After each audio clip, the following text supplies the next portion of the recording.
Hello guys, it's Luke Rowe again at Mockingbird Bell Farm. I just wanted to give you another garden bed tour. This is going to be a sequel to the other one that I did just a few days ago. So let's get started. There's a lot that I did since I did the last one. So I'll try to get you up to date on everything that I did. So here's the bed. Fully planted, unless I decide to add more like salad greens or whatever. Anyway, so this is Sunrich. I think it's like Sunrich lemon sunflowers or something. I don't have the packet with me, so I don't know how tall they're supposed to get, but probably waist high at least. But there's some all along this path right here. It's gonna look really nice. And then I did put straw. This is the straw mixture. This is hay and manure that we got from the stalls. So that'll give even more nutrients. And I'm not worrying about the manure burning anything because, like burning the roots, because it's well composted.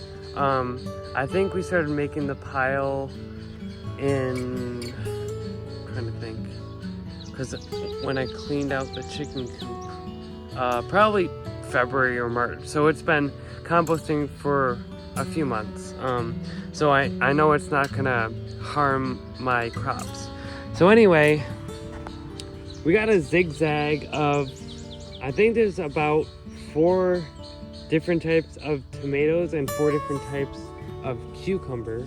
So the cucumber, I'm gonna try to tell you off the top of my head. There's salt and pepper pickling cucumbers that are gonna be yellow, and they grow to like probably that big. They're pretty good, hard skinned. I mean, because they're for pickles. You want a hard rind when you're using them for pickles, and that's what they're grown for.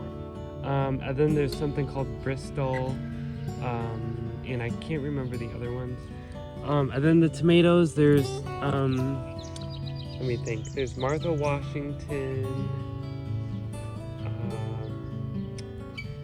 I think one called Marshall or something, and there's others. I don't know them. I would have to refer back to my little labels that I put on them. But anyway, so these are gonna climb the fence here. I'll probably put them up with zip ties or something just to hold them there, or maybe thick ropes. I don't want to use twine on them. I did it last year, but they eroded because of the rain and all that. Twine is not meant to be left outside, so I'm not doing that for them. So yeah, just a crisscross of tomatoes and cucumbers.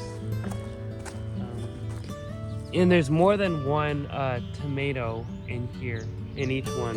And then sometimes you'll see more than one cucumber as well. So, see, there's 2 in this one. I tried to pick the greenest ones that I could find. I still have more on the patio, but I just want the best ones to be in this bed because I poured my heart and soul into this one. Not that I wouldn't do it for the other ones, but anyway, so it goes all the way along here. Oh, and there's a few more reasons why I made these kind of walls. You can't really see it now. It's not too defined like last time. But anyway, there's one thing I was thinking of where when it rains out, it goes down the hill and right to your plants. And it's the same with this kind of nest shape. When it rains out, the rain will come down, it'll go straight to the plant, and that's what we want.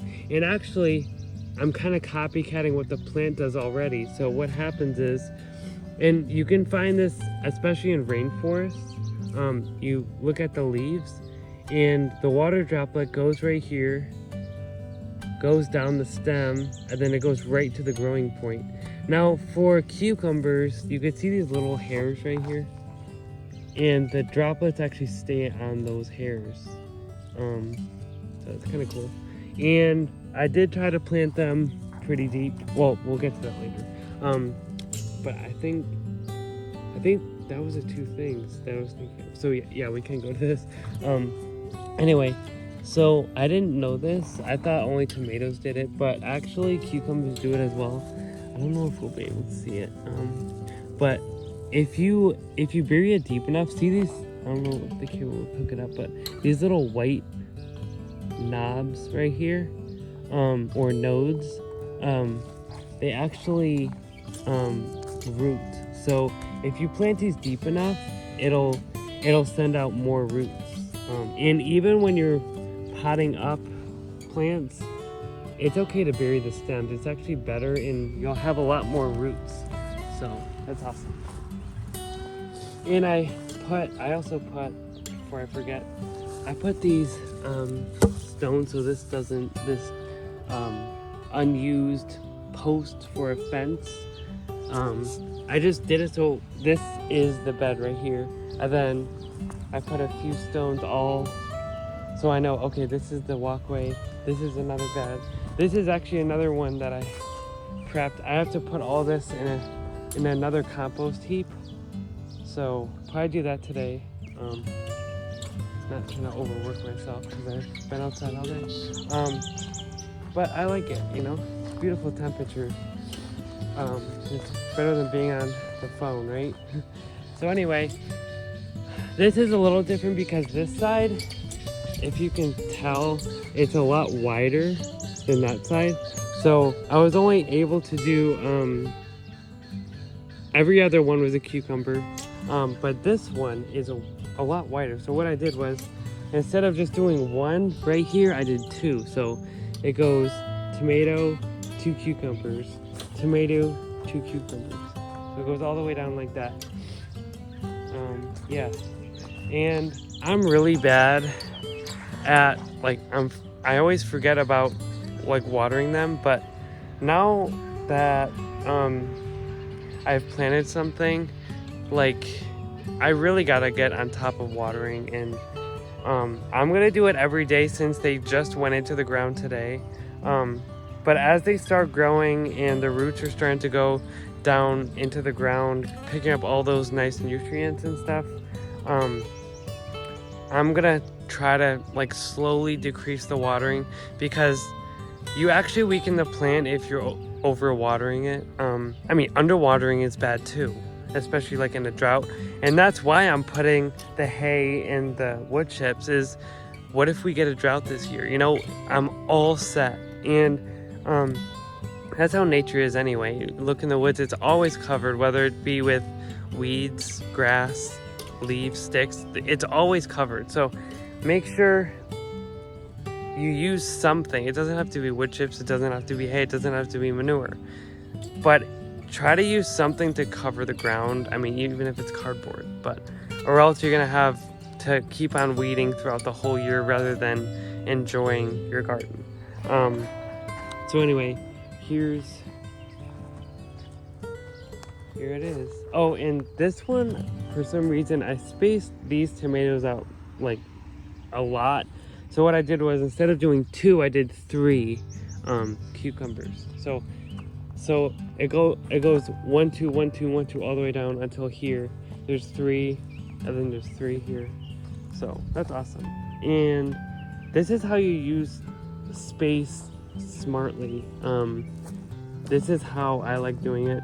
Now, these could climb the fence. That's what a lot of gardeners do. They allow the cucumbers to climb fences, and it saves a lot of space. I know that. But what I'm gonna do is I'm gonna use them as my weeders. They'll be like the policemen of the garden. So what I'm gonna allow them to do, I mean, since there's 2 in here, maybe I'll allow 1 to climb, but these are gonna get humongous, Lord willing. So I want them to have as much space on the fence as possible. So what I'm gonna do, these are just gonna ramble along the ground here. And what's cool is, as the weeds come up, which I know they will, they always do that, and it's very annoying, but they have little tendrils that are not out yet that they grasp with. So they'll sense a weed is coming up, and they'll go around it and kill it. And they'll shade all those bad weeds out, and I mean, the weeds will fight back, but at least I have some plant that is trying to fight against them, and I don't have to fight against them by, you know, digging up a storm and trying to get them out by the roots. And also, even when the weeds aren't coming up, they'll be able to put their little viney things around this hay, so they'll have plenty of things to take hold of. So that's awesome. Yeah, I think that's it. If I have any other garden projects or whatever, I'll try to give you guys an update on them. And anyway, I hope you guys have a wonderful spring day. It's summer next month, which is crazy. Summer is not my favorite, but I mean, that's when the bulk of the gardening happens. So might as well just take it, you know, take it how it is. So I hope you guys have a wonderful day.